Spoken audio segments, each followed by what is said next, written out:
वसा घेऊया धर्मवीराचा बहुजन सारे सुखवाया अविरत झिजुनी ज्ञानदिनाने मोठा साऱ्या उजळाया वसा घेऊया वसा घेऊया। आज आपण सुरू करत आहोत।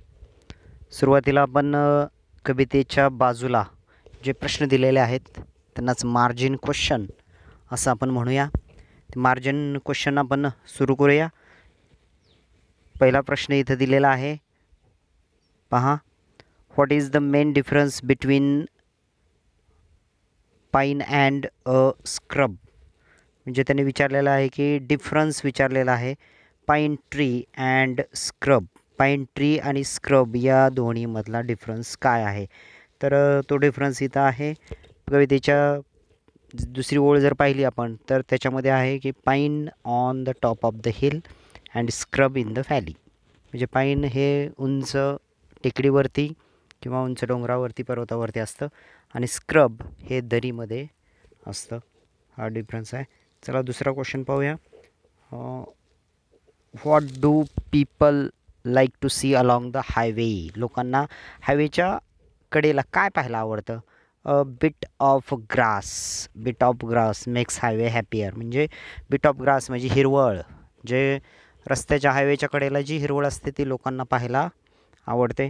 तिसरा क्वेश्चन आहे, what is the message given at the end. कवितेच्या शेवटी कोणता मेसेज दिलेला आहे। बघा इथं या जर दोन ओळी जर तुम्ही पाहिल्या तर काय म्हटलं बघा कवीनं, it isn't by size that you win or you fail, be the best of whatever you R.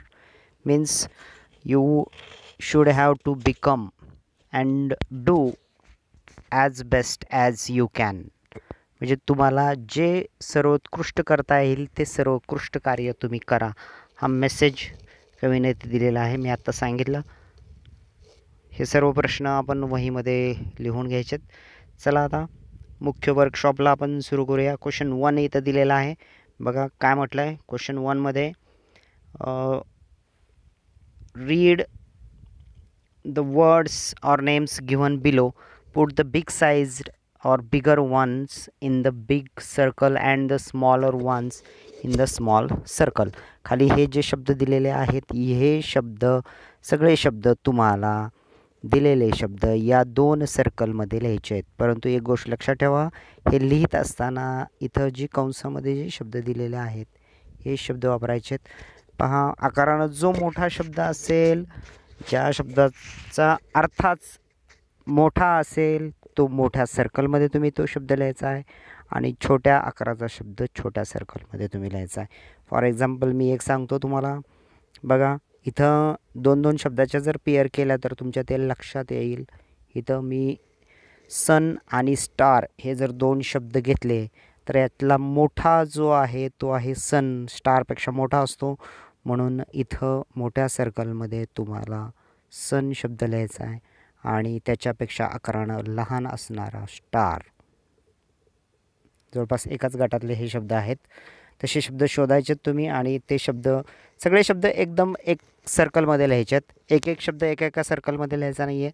याच्याखाली जे काही येतील बाकीचे ते शब्द मोठ्या सर्कलमध्ये लिहा, छोट्या सर्कलमध्ये लिहित असताना छोट्या सर्कलमध्ये जे शब्द येतात ते लिहा। ठीक आहे। क्वेश्चन 2 आपण पाहूया। Form groups of 4, read each stanza in the poem turn by turn. म्हणजे कविता वाचा एकदा असं म्हणता येते। चला पुढच्या प्रश्नावरती जाऊया आपण। Question number 3, rhyming words. Rhyming words कवितेमधले रायमिंग वर्ड शोधा म्हणता येते। Find and write the pairs of rhyming words from the poem. कवितेमधले रायमिंग वर्ड्स, विद्यार्थी मित्रांनो रायमिंग वर्ड्स हे त्याच्या उच्चारावर ठरले जातात। उच्चार कसा आहे याच्यासाठी एक 5वीचा व्हिडिओ मी एक तयार केलेला आहे। डिस्क्रिप्शनमध्ये त्याची लिंक मी टाकतो। 5वीचा व्हिडिओ आहे। आता तुम्ही म्हणताल की आम्ही 8वीला आहोत आणि आम्ही 5वीचा व्हिडिओ का पाहायचा, तर त्याच्यामध्ये उच्चाराहून शब्द कसे तयार होतात ते सांगितलेलं आहे। उच्चार कसा आहे बघा, इथं आपण कवितेचे रायमिंग वर्ड्स पाहूया। हिल, रिल हा पहिली जोडी तयार झाली। त्याच्यानंतर मेक लेक, ग्रास, ब्रास हे शब्द आहेत. असे रायमिंग वर्ड्स जे ओळीच्या शेवटी येतात आणि त्यांचा उच्चार जवळपास सारखा असतो, असे रायमिंग वर्ड्स. याच्याबद्दलचा अजून एखादा नवीन व्हिडिओ मी तुमच्यासाठी तयार करणार आहे. तुर्तास हा प्रश्न अशा पद्धतीने लिहा. त्यानंतर क्वेश्चन 4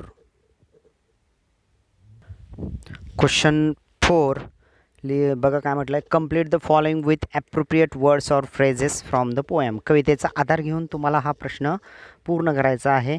बघा पहिला प्रश्न काय. First one is done for you. एक तुमच्यासाठी त्यांनी सोडून दिलेला आहे.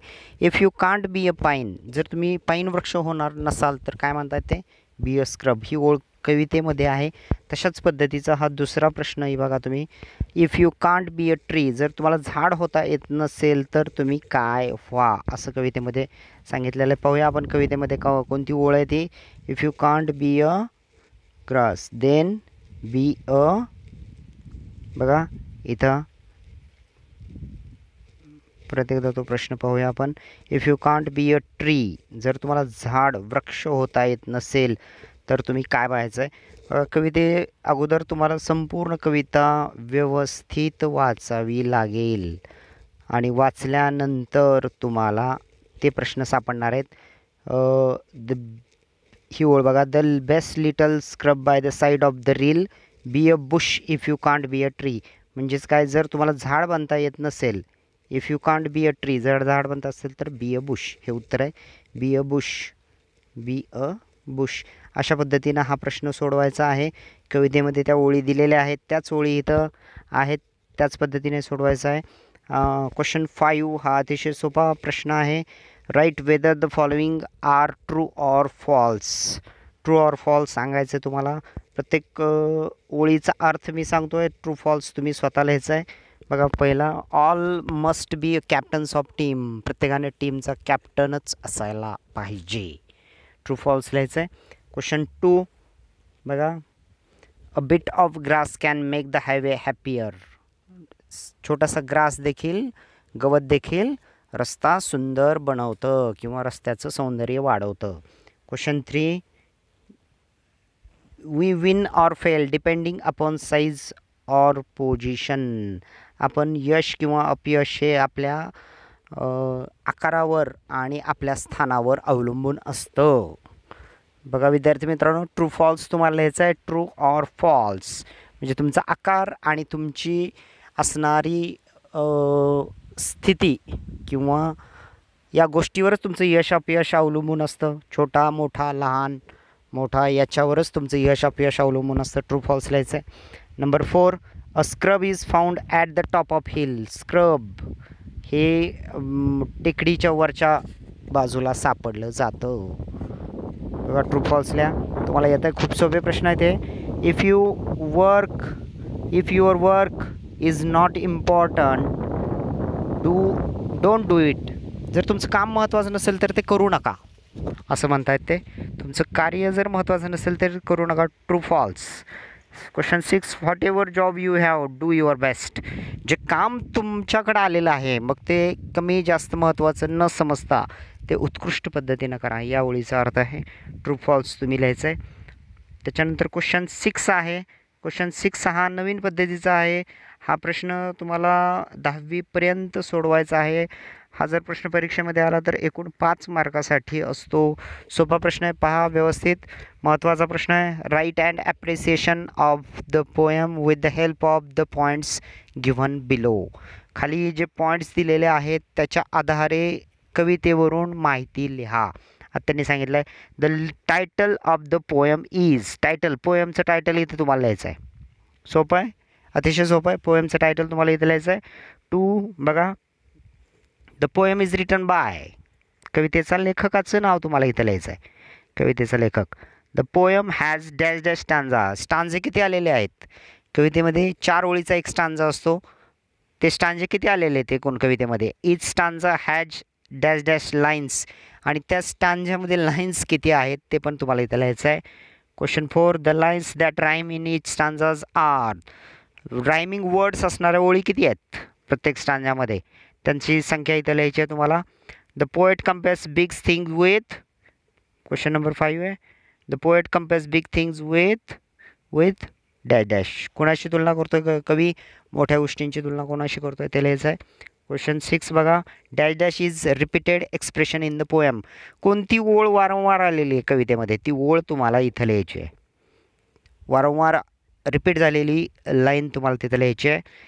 7 the line I shall always remember is. कवितेमधली सर्वात महत्त्वाची ओळ, आवडणारी ओळ किंवा महत्त्वाची ओळ कोणती आहे, ती ओळ तुम्हाला इथं लिहायची. कोणती असेल ते तुम्ही इथं लिहू शकता. क्वेश्चन नंबर 7 बघा. हा सुद्धा वरच्या 6व्या प्रश्नावरच आधारित पुढचा 7वा क्वेश्चन आहे. Read the given extract from the poem little drops of water by. बघा, लिटल ड्रॉप्स ऑफ वॉटर या कवितेतल्या ह्या ओळी आहेत. ही कविता कोणी लिहिली? Julia Fletcher Carney. या कवियत्रीचं नाव आहे इथं Julia Fletcher Carney. Learn it up, set it to a tune and enjoy singing it. You may ask your teacher to help you. ही कविता खाली दिलेली आहे आणि ती कविता त्याला सुरात म्हणा असं म्हणतात ते. आणि त्याच्यावरती अजून ॲप्रिशिएशन तुम्ही तयार करू शकता का? या कवितेवरती तुम्हाला ॲप्रिसिएशन तयार करायचं आहे. आपण याच्या अगोदरचा जो प्रश्न होता 6वा प्रश्न, या 6व्या प्रश्नावर जे ॲप्रिसिएशन आपण तयार केलं ते त्याच पद्धतीचं ॲप्रिसिएशन, तशाच पद्धतीचं ॲप्रिशिएशन तुम्हाला या कवितेचं करायचं आहे. अशाच गोष्टी तुम्हाला इथं या कवितेबद्दल लिहायच्यात, ते ॲप्रिसिएशन करायचं आहे. चला तर विद्यार्थी मित्रांनो, तुम्ही हे प्रश्न वहीमध्ये लिहून पाठवा. थँक्यू. आज आपण इथंच थांबूया. Okay, thank you.